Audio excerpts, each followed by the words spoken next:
Hello and welcome to zoology Pathshala. आज की इस वीडियो में हम बात करेंगे ट्रांसजेनिक एनिमल्स के बारे में। देख लेते हैं क्या होते हैं transgenic animals. Transgenic animals are organism whose DNA has been altered through genetic engineering techniques to introduce and express foreign genes। वो क्या कह रहे हैं कि जो ट्रांसजेनिक एनिमल्स होते हैं वो ऐसे ऑर्गेनिज्म होते हैं जिनका डीएनए जो है किसी ना किसी जेनेटिक इंजीनियरिंग टेक्निक के द्वारा जो है ऑल्टर किया गया होता है, मतलब कि उसमें कुछ बदलाव या छेड़खानी की गई होती है जिससे कि उसके डीएनए में हम कोई नए प्रकार का जीन या फिर कोई भी उसकी बॉडी में न्यू टाइप का जीन जो है हम एक्सप्रेस कर सकें या इंट्रोड्यूस करा सकें। ठीक है, these modification allow scientist to study genetic functions, improve disease research and produce beneficial biological products.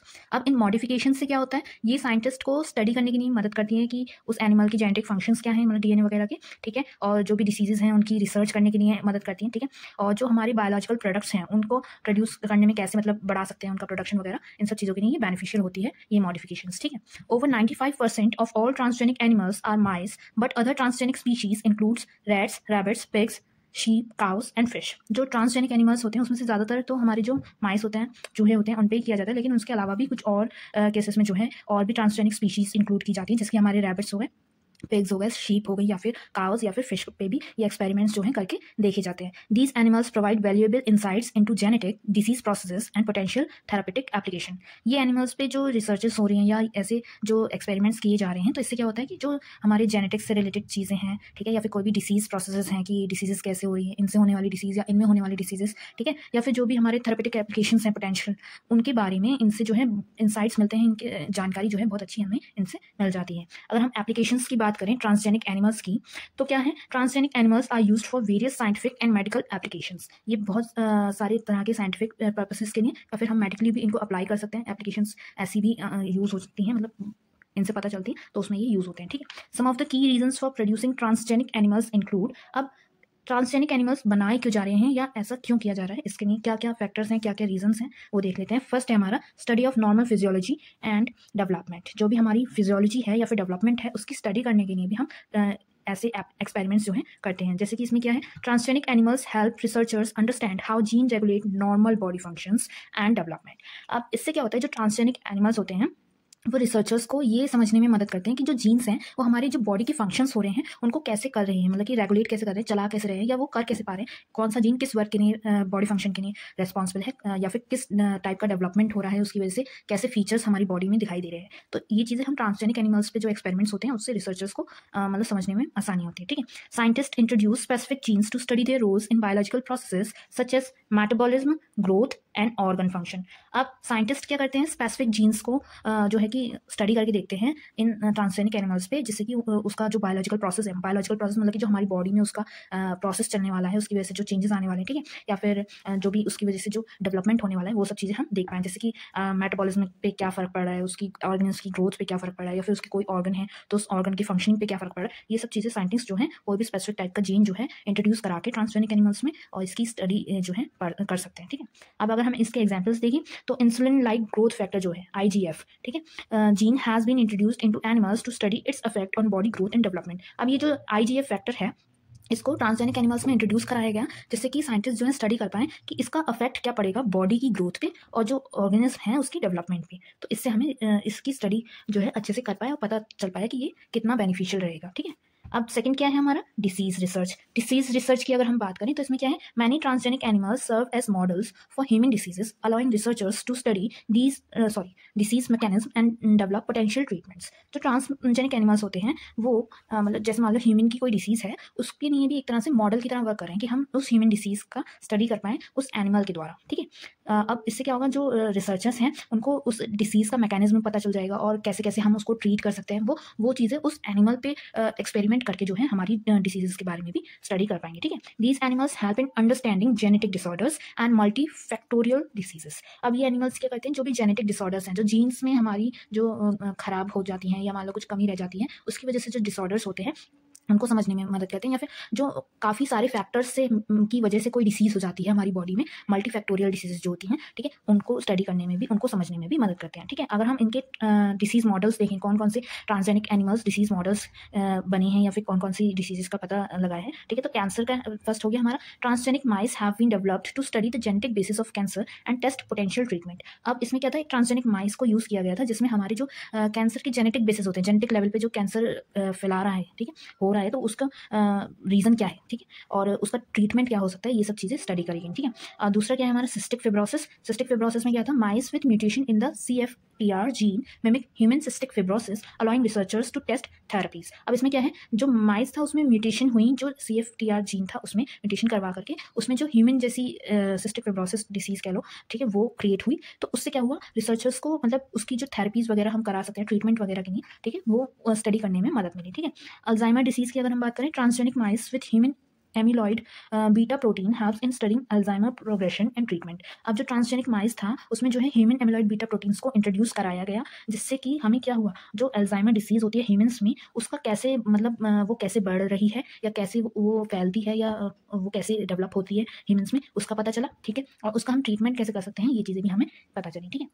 अब फोर्थ क्या है, रूमेटॉइड अर्थराइटिस। अर्थराइटिस में क्या था, mice engineered to have an overactive immune system help in understanding autoimmune disorders. जो mice था उसमें क्या है, ओवर एक्टिव इम्यून सिस्टम जो है मतलब उसकी जीन थेरेपी करके ओवर एक्टिव इम्यून सिस्टम कर दिया गया, जिससे कि हमें क्या पता चला कि ऑटो इम्यून डिसऑर्डर्स जो होते हैं, ठीक है, जिसमें इम्यून सिस्टम ही हमारा जो हमारी बॉडी ऑर्गन्स होते हैं, सेल्स होते हैं, टिश्यूज होते हैं, उनको जो है डैमेज करने लगते हैं, इस टाइप की डिसऑर्डर्स जो होते हैं वो उसकी स्टडी हम कर पाए, ठीक है। अब थर्ड हमारा क्या पॉइंट है, प्रोडक्शन ऑफ बायोलॉजिकल प्रोडक्ट्स। अब बायोलॉजिकल प्रोडक्ट्स कैसे हम प्रोड्यूस कर पाए, ठीक है। Transgenic animals can be use to produce valuable pharmaceutical proteins and enzyme used in human medicines। अब इन एनिमल्स को हम यूज कर सकते हैं फार्मास्यूटिकल प्रोटीन्स को प्रोड्यूस करने में, ठीक है, और ऐसे एंजाइम्स बनाने में जो कि ह्यूमन मेडिसिन, जो ह्यूमंस के लिए मेडिसिन यूज होती हैं उनको प्रोड्यूस करने में, ठीक है। Scientist introduced human genes into animals so that they produce therapeutic proteins in their milk, blood और अदर बॉडीली फ्लूइड्स। अब ये जो ट्रांसजेनिक एनिमल्स हैं इनमें जब हम ये ह्यूमन के जीन्स को इंट्रोड्यूस कराते हैं, ठीक है, साइंटिस्ट इंट्रोड्यूस कराते हैं, तो उससे क्या होता है, वो उन एनिमल्स से जो भी मिल्क है, उनका ब्लड है या फिर जो भी और अदर बॉडीली फ्लूइड्स हैं, उनसे वो ऐसे थेरेपेटिक प्रोटीन्स प्रोड्यूस कर पाते हैं जो कि हमारे ह्यूमन मेडिसिन वगैरह में या फिर और चीज़ों में ट्रीटमेंट्स में वर्क कर पाते हैं या मदद आते हैं, ठीक है। अब अगर हम इसके एग्जाम्पल्स देखें तो हमारा अल्फा-1 एंटी ट्राइप्सिन जो है वो हमारा एम्फीसीमा ट्रीट करने में मदद करता है, वो हमने एक ट्रांसजेनिक एनिमल से प्रोड्यूस किया है, ठीक है। और ऐसे ही हमारे और भी एग्जाम्पल हैं। सेकेंड है हमारा phenylketonuria and cystic fibrosis. इसमें क्या होता है, efforts are underway to create transgenic animals that produce enzymes to treat these conditions. अब इन कंडीशंस को ट्रीट करने के लिए ऐसे एफर्ट्स किए जा रहे हैं कि हम ऐसा एनिमल प्रोड्यूस ऐसा ट्रांसजेनिक एनिमल बना पाएँ जिससे इसके ट्रीटमेंट के लिए कुछ टाइप के एंजाइम्स वगैरह या फिर कोई भी थेरेपी वगैरह जो है कि क्रिएट कर पाएँ, ठीक है। अब रोजी द ट्रांसजेनिक काउ, ये क्या है कि 1997 scientist produce the first transgenic cow Rosie which produced milk enriched with human alpha lactalbumin 2.4 gram per litre.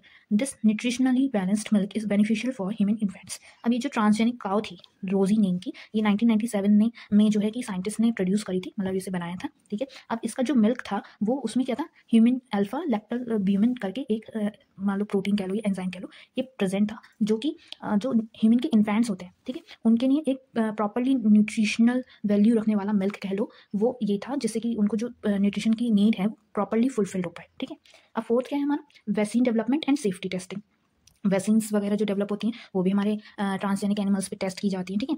Transgenic mice are being developed to test the safety and efficiency of vaccine before human trials. अब जो भी vaccine वगैरह बनाई जा रही हैं उनको पहले हम माइस जो होते हैं ट्रांसजेनिक, उन पर हम जो है कि पहले टेस्ट करते हैं, जिससे कि उनकी सेफ्टी का पता चले और वो कितनी एफिशिएंट हैं ये भी हम पता लगा पाए। अगर हम इसके एग्जांपल्स के बारे में देखें तो transgenic mice are used to assess the safety of the polio vaccine, potentially reducing the need for primate testing.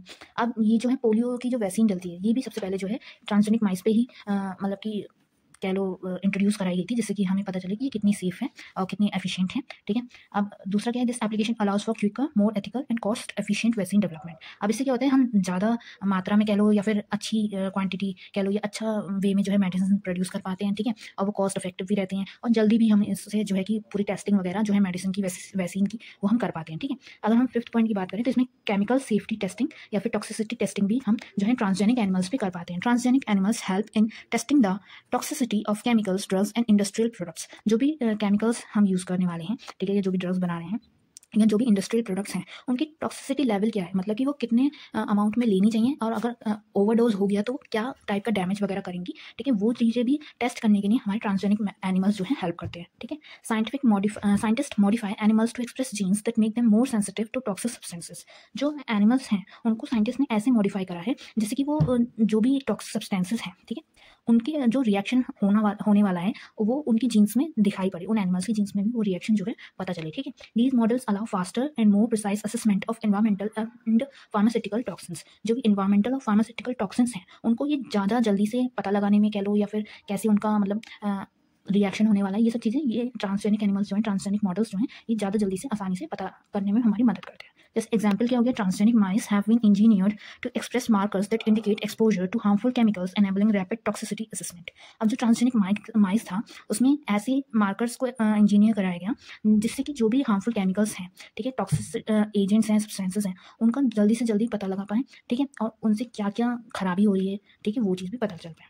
Next क्या, एथिकल एंड रेगुलेटरी कंसर्न्स देख लें अगर हम। Despite their benefits, transgenic animals research raises several ethical and regulatory concern.